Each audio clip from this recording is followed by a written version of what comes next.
that even mean, Bowers Game Corner? Oh, there, YouTube, I'm back again today for another game preview, another special Kickstarter preview. And today I'm very excited to be checking out Get Off My Lawn from Andrew Brown. This is for 2 to 4 players, ages 10 and up, and it'll take about 10 to 20 minutes to play. And in Get Off My Lawn, you're going to be playing as an old person trying to have the nicest lawn by putting out the nicest grass and the nicest lawn ornaments. But beware, because your opponents will be trying to steal your awesome stuff and plant dirty, dirty crabgrass in your yard. Sound intriguing? Let's open it up and see how it works. Alright, and we're going to take a look at what you're going to get inside of Get Off My Lawn. Now, first I want to mention this is the promotional copy I have in front of me. What you see very well may change by the time it gets to you, even though I do think the artwork is very nearly finished. So in this game, what you're going to be doing is you're going to be trying to have the nicest lawn and gain the most points by having different lawn ornaments and attacking your opponent and just having really nice grass and lawn ornaments.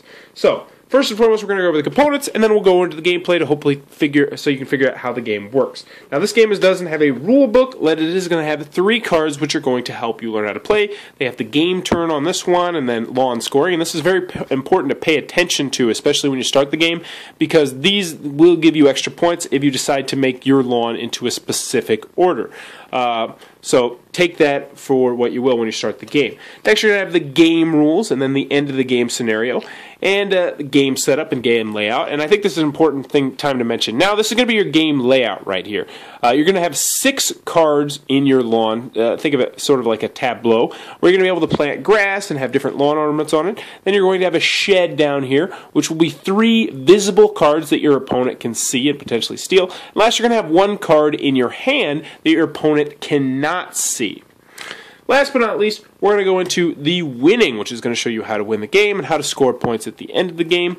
And over here, we have the types of cards. So in this game, it's going to be cards, cards, and more cards. And we're going to go over the different kind of cards that you're going to get in your deck. First and foremost, you're going to have grass cards, which are going to have these green symbols right here. And these are going to be how you're going to gain points at the end of the game. So if this were planted right there and the game ended, I would have 1 point right there. Pretty self-explanatory. Next, you're going to have negative red cards. These are normally ones your opponents are going to play on you. So for instance, you can plant crabgrass on top of dirt on one of your opponents, and then they'll get -2 unless they can get rid of the crabgrass. So you can really hurt somebody with these kind of cards. Next, you're going to have lawn decorations, and there's various different kinds of lawn decorations. These are going to be played on top of grass, and they can only be played on top of grass. You can't just put one on dirt, and you can't like double stack it, so you can't just have like 6. You couldn't just have 6 sprinklers on top of your grass or anything crazy like that. And they also can't be placed on top of negative cards. But, for instance, you got the sprinkler, so it's going to give you 1 point for every grass card, just plain grass. So that's a pretty nice one if you decide to go that route with just the plain grass. And also, it's going to gain you 2 points automatically, so that's pretty helpful. Next, you're going to have some set collection aspects here with these cards, because this one, if you collect all 3 hedges, you're going to get 3 bonus points in addition to the 1 point you get for each hedge as well. And at the end of the game, you score these points only if they're on your lawn. It doesn't help you if they're in your shed or in your hand. They have to be on your lawn. Next, you're going to get the instant action cards, the special action cards, excuse me. And there's going to be a couple different kinds. For instance, this is a spade card, which will allow you to dig up a red card on your lawn. So you remember that pesky crabgrass we had earlier? This, if you played this, would get rid of that. Also, you're going to have the Get Off My Lawn card. This is essentially going to say, hey, just get out of here. This will make it so that other people cannot play bad cards on you. So it can be extremely helpful. Last but not least, you're going to have the Hooligan card. He's allowed to steal any card except for planted grass. If you have something nice in your shed, like let's say this Royal Bluegrass, which is the nicest grass they have, it's worth 3 points, he can come in there and steal that before you plant it. However, it's planted, he cannot steal it from you. So, let's go into a mock gameplay so you can see exactly how the game works. So on your turn, what are you going to be doing? The first thing you're doing is you're going to draw 1 card from the top of the deck. And next, you're going to play as many cards as in your hand. Play as many cards in your hand or in your shed. So we got a dandelion. We might put that in our shed. So you can plant grass on your lawn. You can replace planted grass on your lawn. So, for instance, if you wanted to upgrade this grass to, say, some bluegrass, the royal bluegrass you had, you can just discard this and say, hey, now I got royal bluegrass.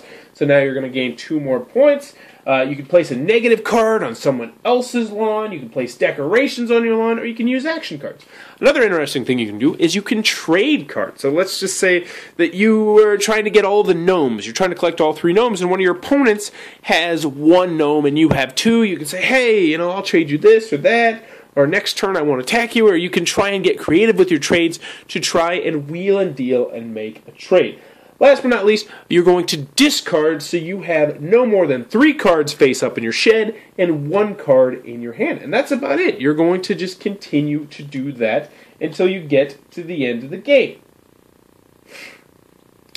When there are no more cards left to draw in this pile right here, players can still play any cards in your hand. So you're going to essentially play it out as long as you can. The game is over when each player has decided that they're done and they pass, and then you're going to tally up the points. So when you're tallying up the points, you're going to tally up grass, you're going to tally up the negatives, so you might have some crabgrass here. You're going to do your lawn scoring, as we mentioned earlier, because that is pretty important, if you have any of the special formations set up. And last but not least, you're going to go over your lawn decorations. You're going to tally up how many points you have, and whoever has the most points will be the winner of Get Off My Lawn. Alrighty then, Get Off My Lawn from Andrew Brown.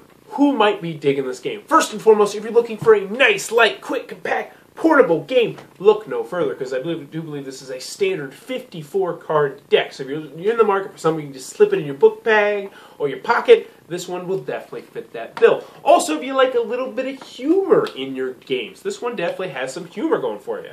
Not just in the artwork, but also in the game itself, a little bit here and there.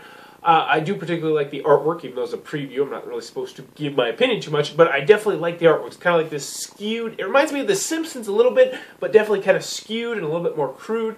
But I like the artwork. It's not inappropriate, though. I do want to mention that. When I say crude, I don't mean inappropriate. Last but not least, if you're looking for a game that is a good family weight game with a little bit of Take That, this one might be for you. Now, there is Take That in this game where you can plant crabgrass, you can steal people's stuff out of their shed and various different things, but it's not the kind of Take That game where your game can just be completely demolished because someone just decides to keep attacking you. You're still probably going to be able to overcome that, and you're probably going to win if they just continually attack you over and over and over again. So, if that sounds like it might be your cup of tea, be sure to click on the Kickstarter link below and tell them Bowers Game Corner sent you. Also, in the comments below, let me know what is your favorite card game that is just your standard 54-card deck, but it has just a boatload of play in it. Because I love these kind of games that are just light and compact and portable. I like that an awful lot. Also, be sure to click on the subscribe button down below if you enjoyed this content. And as always, thanks for your time, YouTube. That was the preview for Get Off My Lawn. For more reviews and previews, check back at Bowers Game Corner. You get off my lawn, you whippersnapper!